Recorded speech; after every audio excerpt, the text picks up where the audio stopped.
네, 요즘 증시에서는 반도체주를 갖고 있는 사람과 없는 사람으로 나뉜다는 말이 있죠. 삼성전자나 SK하이닉스를 갖고 있는 투자자만 지갑이 두둑해진다는 얘기인데요. 삼성전자는 이제 20만 원 돌파도 멀지 않았다. 이렇게 증권사들은 전망합니다. 이영권 토스증권 리서치 센터장 모시고 들어보겠습니다. 센터장님 어서 오세요. 네, 반갑습니다. 자, 코스피가 5,500 돌파를 해서 지금 강하게 가고 있는데 역시 1등 공시는 뭐 반도체라고 할 수 없고요. 삼성전자, SK하이닉스인데 만약에 두 회사, 두 기업이 이렇게 오르지 않았다면 우리가 코스피 5,000이라도 기대할 수 있었을까요? 결론부터 말씀드리면 좀 힘들었을 거다라고 말씀을 드릴 수가 있겠는데요. 사실 삼성전자와 SK하이닉스 이 두 종목이 시장 전체를 이끌었다라고 볼 수가 있습니다. 네. 삼성전자 시총이 이제 1천조 원을 넘어섰는데요. 네. 하이닉스도 이제 600조 원까지 올라섰습니다. 네. 그래서 이 기업들이 이렇게 많이 오르면서 이 기업들의 주가가 적정한 수준이냐, 밸류에이션이 정당한가 이런 논란들이 사실 시장에서 좀 있고요. 주식을 오래 가지고 계셨던 분들은 이제 팔아야 될 시점이 아닐까 이런 고민들도 하고 계신 것 같습니다. 정말 고민스럽다고 그래요. 소액 투자자들. 뒤늦게 올라탄 분들 너무 올랐으니까 뭐 너무라는 기준이 각자 보는 판단은 다르지만 뭐가 너무 올랐느냐, 뭘 기준으로 하느냐, 이제 팔아야 되는가 말아야 되는가 할 때 보통 우리가 뭐 주가 수익 비율이라든지 주가 순 자산 비율이라든지 이런 여러 가지 멀티플을 기준으로 하는데 그런 걸 볼 때 경쟁 기업과 본다면 지금 어느 수준이라고 봐야 됩니까? 예, 말씀하셨다시피 실적을 봐야 되는 게 가장 중요하고요. 실적이요? 실적 이제 보통 멀티플, 퍼를 봐야 되는 부분들인 건데 삼성전자와 하이닉스 퍼 결론부터 말씀드리면은 그렇게 부담스러운 수준이 아니다라고 말씀을 드릴 수가 있겠습니다. 아니다. 아까 시가총액이 이제 1천조 원을 넘었다라고 이제 말씀을 드렸는데 작년에 삼성전자 실적이 이제 한 40조 원 정도가 기록을 했습니다. 그런데 올해 1분기만 실적이 40조 원에 거의 달할 것으로 보고 있고요. 1분기에만요? 연간으로는 100조가 넘을 것으로 기대가 하고 있습니다. 이거를 이제 우리가 흔히 많이 사용하는 밸류에이션 지표 퍼를 놓고 보면은 이 정도 수준이면은 퍼가 한 10배 정도 이하 수준까지 떨어질 수가 있고요. 만약에 100조 영업이익을 낸다고 치면 그렇죠, 삼성전자가요. 100조 영업이익을 냈을 경우에는 거의 10배 수준까지 퍼가 떨어질 수가 있기 때문에 퍼를 놓고 보면 이제 시장 전체 퍼하고도 비교를 해볼 수가 있고 삼성전자 과거 실적이 어땠는지 퍼를 같이 놓고 볼 수도 있는데 시장 보통 평균 퍼가 한 13배에서 15배 정도가 나오고요. 삼성전자도 과거 실적, 과거 퍼가 어땠는지 보면은 보통 한 14배에서 15배 정도 그리고 퍼가 낮았을 때도 한 12배 정도에서 거래가 됐습니다. 그러면은 올해 실적만 놓고 보면은 현재 퍼가 10배 정도 수준이다. 여전히 밸류에이션이 상당히 낮은 수준이고 투자 매력이 존재한다라고 볼 수가 있겠고요. 그러네요. 이는 하이닉스도 크게 다르지 않습니다. 하이닉스도 실적이 올해 2배 이상 나올 것으로 기대가 되고 있기 때문에 최근에 주가 상승이 실적으로 충분히 정당화될 수 있다. 이렇게 이해를 하셔도 될 것 같습니다. 그러네요. 지금 삼성전자만 보면 올해 아까 이제 영업이익을 100조를 말씀하셨는데 증권사마다 전망이 달라서 뭐 130조도 있고 160조도 있으니까 그렇게 늘어난다면 또 주가 수익 비율이 더 낮아져서 그것만 본다면 또 추가로 상승할 여력이 더 크다 이렇게 볼 수도 있는데 문제는 이제 주식 투자자라는 게 늘 선행 지표니까 뭐 그래 2026년은 뭐 그렇게 늘어나는 게 좋겠는데 가능하겠는데 2027년 더 나아가 2028년에도 과연 이익이 늘어날 거냐 그런 걸 좀 생각해봐야 지금 주식 상승세가 어느 정도쯤 갈까를 생각해 볼 수 있는데 그 부분은 어떻게 보십니까? 맞습니다. 좋은 지적해 주셨고요. 사실 올해 실적보다 더 중요한 거는 내후년이 계속 이어질 수 있느냐입니다. 특히 반도체 산업 같은 경우에는 전형적인 사이클 산업입니다. 수요가 급증해서 공급이 부족하면은 이제 실적이 급격하게 개선이 되기도 하고요. 그리고 나서 그 사이클이 지나고 나면은 다시 실적이 안 좋아지는 그런 경우가 있었기 때문에 주가도 주기적으로 올랐다가 떨어졌다 이런 것들을 반복하는 상황이 이제 있었습니다. 그래서 걱정을 하시는 분들은 올해 실적이 잘 나오지만 내년에 다시 또 꺾여서 안 좋아지는 것이 아닐까 이런 걱정들을 많이 하시는데요. 반도체의 과거 흐름만 놓고 보면은 그런 걱정을 하시는 게 당연합니다. 당연한데요. 하지만 한 가지 주의해야 될 점, 여기서 중요하게 봐야 될 포인트는 AI 산업의 시대가 열렸다는 겁니다.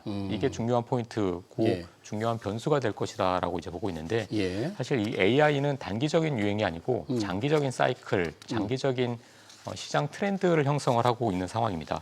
결국 AI 산업을 통해서 대규모 데이터 센터가 건축이 되고 있고 이로 인해서 고성능 HBM이나 그리고 현재 사용되고 있는 메모리 수요가 급증을 하고 있는 부분들이 있는 거죠. 예. 그래서 과거와 같은 그런 반도체 사이클이 똑같이 재현되지 않을 가능성이 높다라고 이제 볼 수가 있겠고 네. 결국 이 AI 산업이 장기적인 성장성을 이어간다라고 하면은 반도체가 과거와 달리 그런 사이클 산업이 아니고 조금 더 구조적으로 성장할 수 있는 가능성이 높아지고 있습니다.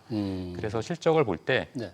이런 부분들이 이런 사이클 자체가 이제 과거와 다른 어떤 새로운 성장적인 안정적인 성장 산업으로 이어질 수 있는지를 계속 확인하면서 투자에 나서는 것이 꼭 필요하다라고 말씀을 드리겠습니다. 네, AI 시대를 이제 계속 이어질 거다. 투자가 많이 늘어날 거다. 지금 뭐 미국 빅테크들이 일단 투자는 계속 한다고 하는데 투자에 따른 수익성에 대해서는 조금 이제 의문을 제기하는 분석가들 많이 있습니다만 일각에서는 이제 중국에서 쫓아오면서 공급도 늘리고 그리고 메모리 반도체를 쓰는 기계들의 수요가 조금 둔화되면 결국은 내년 이렇게 계속 이익이 늘기는 어렵지 않겠느냐. 조금은 부정적인 톤으로 보는 분들도 있던데 그 부분은 크게 걱정 안 해도 될까요?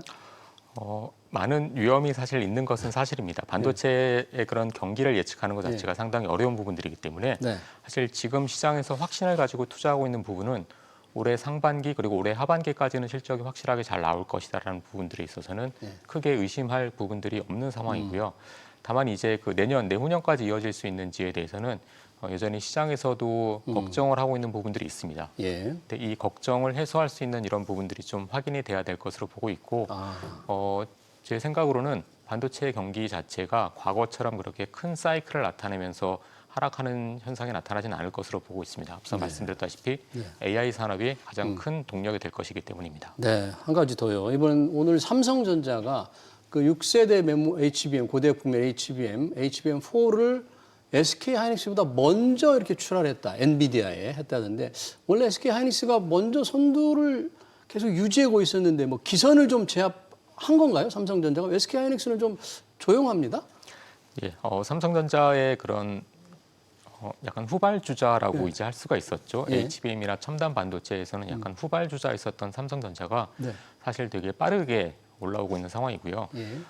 이런 부분들이 가능했었던 것은 삼성전자가 기본적으로 가지고 있었던 기술력, 그 펀더멘탈적인 힘이 있었기 때문에 가능했다라고 이제 볼 수가 있습니다. 그래서 작년까지는 SK 하이닉스의 실적 그리고 SK 하이닉스의 주가 퍼포먼스가 더 강했다라고 하면은 올해 조금 더 신경을 써서 이제 봐야 되는 종목은 두 종목 모두 더 좋지만 특히 삼성전자를 조금 더 주목해서 이제 보라고 말씀을 드릴 수가 있을 것 같습니다. 주목을 할 텐데요. 투자자들이 지금 시점에서도 반도체주에 합류하는 요즘 포모 심리라는 거 있잖아요. 나만 반도체주 없으니까 이게 상당히 허전한데 그런 합류하는 것 방식에 대해서 어떻게 생각하세요?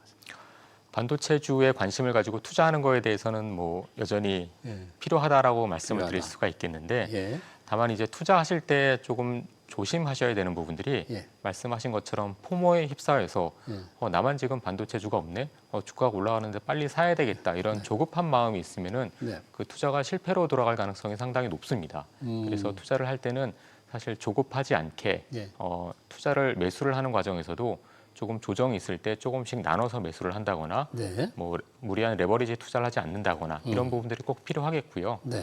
이런 부분들을 좀 조심한다 그러면은 반도체에 투자하는 것 자체는 여전히 뭐 현재 좋은 선택이 될 수 있다라고 생각하고 있습니다. 네, 그러나 좀 조심해야 된다는 점, 유의해야 될 점, 우리 이영권 센터장이 얘기해 준 걸 조금 명심해야 될 것 같네요. 지금 반도체만이 아니라 다른 여러 가지 기업들도 있는데 상대적으로 좀 관심이 좀 멀어져 있는데요. 작년만 해도 우리가 조선, 방산, 뭐 이 원전까지 굉장히 그 시장이 좋았는데 조선, 방산은 조금 실적은 좋은데 주가는 조금 부진하게 보입니다. 좀 어떻습니까, 이번에는? 예, 조선 방산 업종 작년에 상당히 좋았었던 주가 퍼포먼스를 냈고요. 올해도 실적이 좋은데 주가가 기대만큼 많이 가지 못하고 있다 이렇게 걱정들을 하시는 것 같습니다. 조선 방사는 실적도 참 중요한데 실적보다 조금 더 중요한 게 있습니다. 뭡니까? 왜냐하면 대표적인 수주 산업이기 때문인데요. 결국 지금 실적이 잘 나오는 것보다 수주를 계속 잘 받을 수 있느냐가 훨씬 더 중요합니다. 왜냐하면 그 과거에 받았던 수주가 지금 실적으로 나오고 있는 거기 때문에 결국 앞으로의 실적이 계속 좋으려고 그러면은 지금 좋은 수주를 받아야지 되는 것들이 필요하고요. 수주를 받는 것도 이제 중요한데 또 한 가지 확인해야 될 점들은 이 수주가 좋은 수주인 건지, 그러니까 정말 수익이 많이 날 수 있는 그런 수주인 건지, 그런 전체적인 규모뿐만 아니라 장기 계약 여부, 그다음에 뭐 유지 보수가 어느 정도 들어가는지 이런 것들까지 같이 확인하는 것들이 필요하겠고요. 그런 대형 수주가 다시 발주가 된다라고 하면은 한 번 더 다시 추가 상승을 할 수 있는 그런 여지는 있다라고 보고 있습니다. 그러니까 수주 동향 그리고 그 수주가 과연 수익에 기여하는 좋은 수준인지 아닌지를 좀 따져보고 투자 판단을 하라 그런 얘기네요. 예. 네, 조선방산 얘기를 했고요. 이제 뭐 주총이 곧 다가오는데 주총 때 이미 뭐 나름대로 배당이 가장 중요한데 배당은 어느 정도 정해지고 있습니다만 주총 때 확정이 되지 않습니까? 그리고 정부가 이제 배당을 좀 늘려라, 주주 환원을 좀 확대하라 그래서 구체화되는 게 나올 것 같은데 지금 분야별로 업종별로는 좀 어떻습니까? 배당 수혜가 가장 예상이 되는 건 어느 정도 좀 기대를 할 수 있을까요? 배당 투자에 대한 관심이 조금 더 높아질 것이다라고 보고 있는데요. 예. 결국 정부 정책이 배당을 늘려라 쪽에 맞춰져 있기 때문이기도 합니다.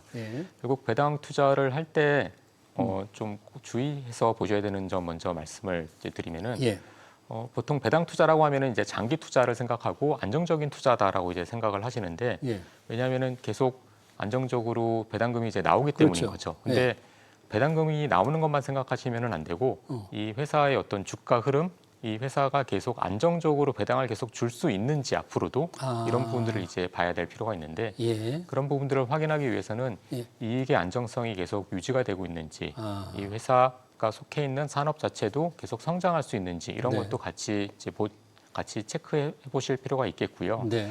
현재 업종 중에서 관심 있게 볼 만한 배당 관련 쪽은 뭐 금융주, 그리고 유틸리티, 보통 이제 전력 쪽에 많이 포함돼 있죠. 그리고 통신업종 이런 쪽에 대해서는 배당 메리트가 계속 여전히 있는 상태이고요. 현재 배당 분리과세까지 이제 진행이 되고 나면은 결국 배당 분리과세가 된다라는 거는 똑같은 배당을 받아도 세금으로 나가는 돈이 줄어들기 때문에 실제로 받는 세후 배당이 훨씬 더 많아질 수 있는 장점이 있겠고요. 그리고 정부가 배당을 많이 주는 기업들에 대해서도 세제 혜택을 검토하고 있기 때문에 결국 이런 배당 관련된 투자 시장이 훨씬 더 커질 수가 있다라고 말씀을 드리겠습니다. 상당히 이미 이제 주가에 많이 반영돼 있을 것 같아요. 정부가 주주 환원을 늘려라 해서 배당을 확대하겠다. 기업들 스스로도 이 배당 성향을 높이겠다. 주주들에게 이만큼 돌려주겠다. 계속 발표를 해오고 있기 때문에 많이 반영이 된 것 같은데 그럼에도 불구하고 주총을 거치면서 그런 기대감이 현실화되는 거라고 보십니까? 더 좋은 기회가 있을까요? 보통 투자의 기회는 처음에 기대감이 있을 때가 있고 그다음에 현실화가 될 때가 있는데요. 과연 그 기대감이 있을 때 어느 정도 반영이 됐는지도 확인을 해볼 필요가 있겠습니다. 근데 여전히 뭐 배당에 대한 기대감이 지금 반영이 돼 있지만 조금 더 현실화되고 장기적으로 봤을 때 배당 투자의 어떤 시장 자체, 어떤 이런 풀 자체가 넓어질 수 있다라는 측면에서 배당은 조금 더 긴 안목으로 알아볼 필요가 있다라고 생각됩니다. 이 배당 관련해서 조금 더 얘기하자면 아까 은행, 그 금융지주회사 얘기를 좀 해주셨잖아요. 상당히 수익성도 좋고 배당도 그 어느 업종보다도 많이 하겠다는 의지가 좀 강한 편인가요? 금융지주회사들은? 금융지주회사가 기본적으로 배당을 많이 하고 있고요. 사실 이제 금융지주회사가 배당 메리트가 많이 있고 안정적으로 수익을 많이 내고 있다는 장점이 있습니다. 다만 시장에서 약간 걱정을 하고 있는 것들은 성장성에 대한 부분들인 건데요. 성장성? 은행이나 금융지주 업종이 과연 현재의 전통적인 산업에서 벗어나서 새로 더 나아질 수 있는 앞으로 미래 먹거리를 찾아갈 수 있을까? 그리고 내수 시장에만 국한돼 있는데 이런 것들을 어떻게 돌파할 수 있을까? 이런 걱정들이 사실 조금 있는 것이 사실입니다. 그래서 전통적인 은행이나 금융지주 회사가 상대적으로 좀 낮은 주가 수준에서 이제 머물고 있었는데 배당이 조금 더 늘어나고 어떤 새로운 산업 쪽에서의 성장 동력을 좀 확인시켜 준다라고 하면은 주가가 전체적으로 한 단계 더 레벨업이 될 수 있는 상황이다라고 이해하시면 될 것 같습니다. 네, 지금 주식 상승, 코스피 정말 놀라운 상승 동력을 보여주고 있는데 이 상승 동력이 하나가 바로 정부의 증시 친화적인 정책이고 국회에서 법 개정을 하는 건데요. 그중에 가장 중요했던 게 이제 상법 개정안입니다. 이번에 3차 상법 개정안이 논의되고 있죠. 자사주 소각 의무화 법안입니다. 기대보다 조금 늦어지는 것 같긴 합니다. 어떤 부분이 지금 쟁점이 되고 있을까요? 3차 상법 개정안? 자사주를 매입해서 소각하는 부분들이 사실 이제 핵심인데요. 그 중에서 가장 좀 약간 의견들이 약간 엇갈리고 있는 게 신규로 취득한 자사주는 이제 매각을 1년 안에 보통 하게 이제 추진을 하고 있고요. 다만 이제 기존에 보유하고 있는 자사주는 그럼 어떻게 할 것이냐? 기존에 보유하고 있는 이미 자사주도 가지고 있는 거. 그렇죠. 네. 예, 이미 많은 기업들이 자사주를 가지고 있는데 예. 이 자사주도 처분을 해야 되지 않겠나라는 이제 그런 이야기들이 있으면서 1년 6개월 정도의 유예 기간을 이제 주려고 하는데 예. 이런 부분들이 기업들한테 조금 부담이 된다라는 그런 의견들이 조금 있어서 예.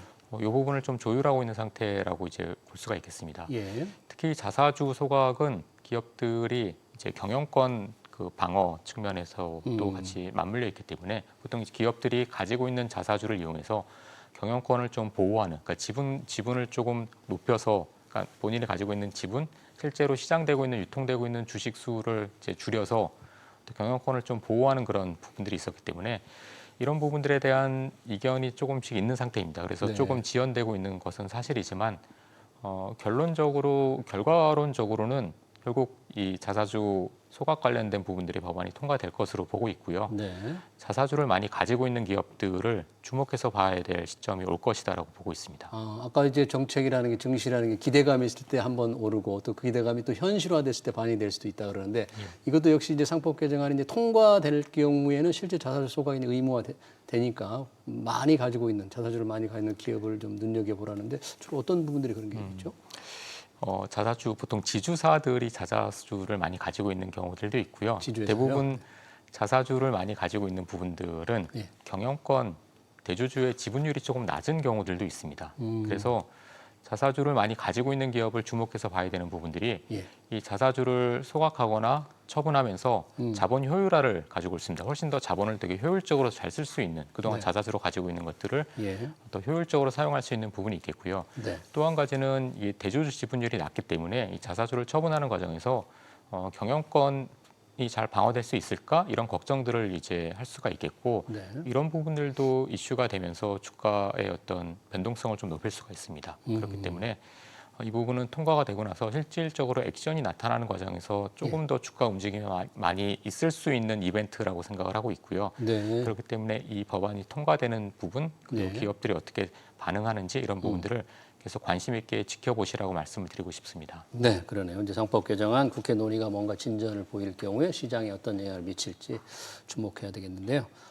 다음에 이제 코스닥 시장을 보겠습니다. 정부가 코스닥 활성화 정책을 예고했고 또 코스닥 기업들에서 부실 기업을 속아내기 위해서 지금 상장 폐지 기준을 강화한다. 그것도 발표를 했는데 코스닥은 뭐 삼성전자, SK 하이닉스처럼 이익을 많이 내는 기업도 별로 없는데 활성화 대책을 한다고 해서 코스닥 시장이 그렇게 올라갈 수는 있는 겁니까 우선?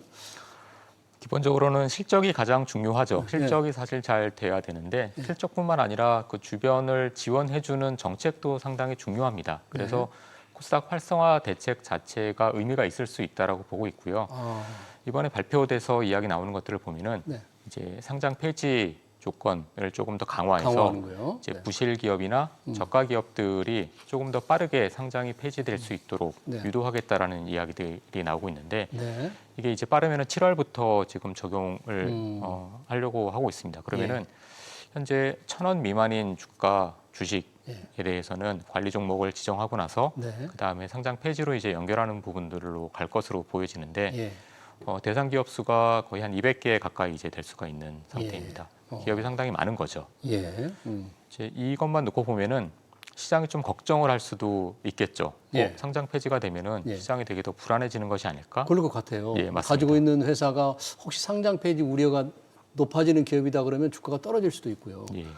뭐 어떤 기업들은 상장 폐지를 막기 위해서 일부러 주가를 띄우려고 노력할 수도 있고 굉장히 변동성이 클 것 같아서 시장이 좀 아주 불안한 움직임을 보일 것 같은데요. 그래서 이 제도가 시행이 되면은 단기적으로는 시장이 조금 불안해할 수가 있고 시장의 변동성도 커질 수가 있습니다. 네, 하지만 장기적으로 놓고 봤을 때 코스닥 시장이 훨씬 더 좋은 종목들, 건전하고 재무 건전성이 훌륭한 종목들만 남아 있을 수가 있기 때문에 좀 더 장기적인 관점에서 보면은 코스닥 시장의 안정과 발전을 이끌 수 있는 정책이다라고 생각을 하고 있고요. 그런 관점에서 약간의 고비 이후에 코스닥 시장이 장기적으로 조금 더 좋아질 수 있는 제도이다 이렇게 이해를 하시면 될 것 같습니다. 이제 장기적으로 이제 좋아질 거라는 게 이제 정부의 기대이기도 하고 우리 이용건 센터장님도 그렇게 좀 전망을 해주셨는데 사실 코스닥의 기업들이 수익을 내는 종목도 있고 내지 못하는 종목도 있고 좋은 종목, 나쁜 종목이 다 섞여 있잖아요. 그러다 보니까 코스피는 아주 우량 대형주들 많이 있는데 주가 지수, 코스닥 지수를 추종하는 ETF 자금이 급증하고 있다는데 그렇게 전체적으로 조금 더 선별하기가 참 어려운 종목들이 굉장히 많은 지수를 추종한다는 게 좀 위험하지 않습니까? 최근에 변화 흐름 중에 하나가 지수 투자를 많이 하시는 분들이 늘어나고 있는 겁니다. 지수 투자를 할 수 있는 좋은 상품 ETF들이 이제 출시되고 있기 때문인데요. 네. 지수 투자 종목을 선택하기에 어려우신 분들은 지수 투자가 좋은 대안이 될 수 있다라고 보고 있습니다. 그래서 코스피 200 지수, 코스피 지수에 투자를 하시는 것도 방법이 될 수가 있겠고, 코스닥 시장에 투자를 하고 싶다라고 하시면은 말씀하신 이제 코스닥 지수 ETF를 투자하시는 것도 좋은 방법이 될 수가 있습니다. 네. 다만 이제 한 가지 좀 유의해야 되실 부분들이 이제 그 인버스 또는 그리고 이제 레버리지 투자 이런 것들이 있는데 배로 하는 거. 맞습니다. 특히 레버리지 투자를 조금 조심하셔야 되는 부분들이 레버리지 투자가 요즘 굉장히 늘었던데요. 맞습니다. 레버리지 투자는 이제 그러니까 수익이 날 때 2배의 수익이 날 것이다라는 기대감을 갖고 하시는데 반대로 이제 하락할 때에는 2배 손실을 보실 수가 있는 부분들이 있겠고요. 네. 그리고 시장이 횡보하는 과정이거나 뚜렷한 추세를 나타내지 못하는 경우에서는 이 레버리지 ETF가 훨씬 더 낮은 좋지 않은 성과를 낼 수가 있습니다. 아, 왜 그러죠? 보통 이제 올라가는 거와 하락하는 거의 그런 비율 자체가 다르기 때문인데요. 아, 그렇군요. 하루를 놓고 비교하는 것만 가지고 투자를 하기 때문에 계속 이제 올라가고 떨어지는 과정에서 보통 이제 그런 이야기들을 하죠. 그 어떤 종목이 50%가 이제 하락을 하고 나면은 그 자리에 다시 돌아가기 위해서는 거기서부터 100% 수익이 나야 된다는 이야기를 하는 거죠. 그래서 이런 과정들이 반복되면서 결국 레버리지 투자가 장기 투자에는 적합하지 않습니다. 그렇기 때문에 레버리지 투자보다는 그냥 한 배짜리 투자, 이런 지수 투자를 하시는 게 조금 더 효과적이다라고 말씀을 드리고 싶습니다.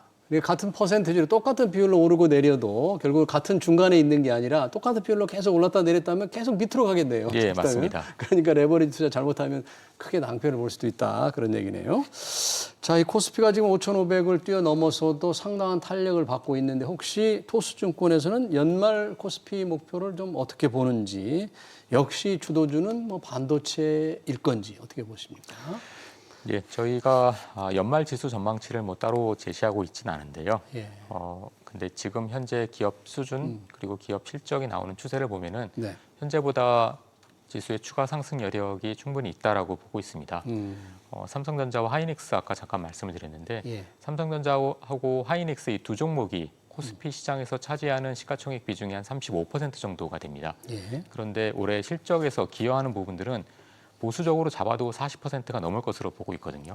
결국 이 삼성전자와 하이닉스의 추가 상승 여력이 있는 만큼 지수가 충분히 따라 올라갈 수 있다라고 보고 있고요. 역시 주도주도 반도체, 삼성전자, 하이닉스 중심이 될 것으로 보고 있습니다. 많이 올라서 좀 부담되지 않겠냐 이런 이제 걱정들을 많이 하시는데 주도주에서 계속 투자를 하셔야 된다라고 말씀을 드리고 싶고요. 아, 주도주에 올라타고 계속 거기에 남아 있어야 된다. 맞습니다. 투자 비중을 좀 줄이고 싶어 할 사람들도 있을 것 같은데 그거는 바람직한 전략은 아니에요? 비중을 조금 조절하는 것은 가능하겠지만 이제 완전히 뭐 그 비중을 없앤다거나 반도체가 아니고 나는 중소형주나 개별 종목, 뭐 코스닥만 투자를 하겠어 이런 부분들은 그렇게 좋은 전략이 아닐 수가 있다라고 생각을 합니다. 반도체 물론 주도주에 남아 있지만 비중을 줄이면서 조금 자산 배분을 조금 조정하려고 할 때 조금 더 관심 있게 봐야 될 걸 좀 추천해 주신다면 뭐가 있을까요? 코스닥 지수 관련된 부분들 투자할 수가 있겠고요. 코스닥 지수에 조금 관심을 가질 수 있으실 것 같고 그리고 앞서 잠깐 말씀을 드렸는데 정부 정책 관련된 종목들 주목해야 된다라고 보고 있습니다. 정책 관련이요? 자사주 소각 관련된 이슈, 배당 투자 이런 부분들에 관심을 가질 수 있을 것으로 보고 있고요. 반도체만 너무 집중하고 있는 것이 부담스럽다라고 하면은 조금 더 시야를 넓혀서 AI 산업 쪽에서 같이 수혜를 받을 수 있는 종목들로 분산 투자하는 것도 방법이 될 수가 있습니다. 대표적으로 지금 좀 이슈가 되고 있는 뭐 피지컬 AI 쪽도 될 수가 있겠고 전력이 많이 부족해지는 부분들이 좀 더 장기화될 수 있기 때문에 전력 관련된 종목들도 관심을 계속 가지고 봐야 되는 산업이다 이렇게 보고 있습니다. 네, 알겠습니다. 반도체 위주로 지금 상승 탄력을 받고 있는 코스피 시장 동향과 투자 전략까지 잘 들었습니다. 지금까지 이영권 토스증권 리서치 센터장이었습니다. 센터장 고맙습니다.